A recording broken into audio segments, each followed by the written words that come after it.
OK Metrology at a live event at Advanced Engineering now. Your stand's looking very busy, Steve. What are you exhibiting in 60 seconds? Right, well basically, as you say, it's great to be back in exhibiting, it's fantastic.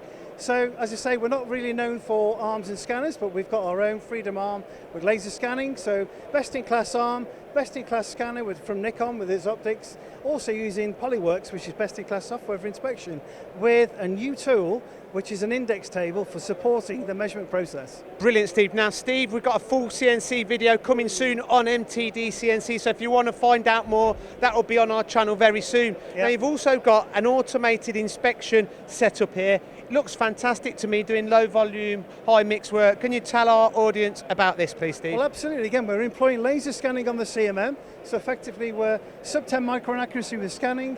We're scanning different parts in an automated setup, and ultimately, machine tending is done by robots. Why don't we do the same with the CMM? So this is what we've got. Absolutely fantastic solution. Steve, how long are you at the NEC for this week? Yeah, so it's on for 2 days. We're here for 2 days. So come and see us. It'd be great to catch up and hopefully help you solve some solutions. Steve, thank you very much. You're welcome.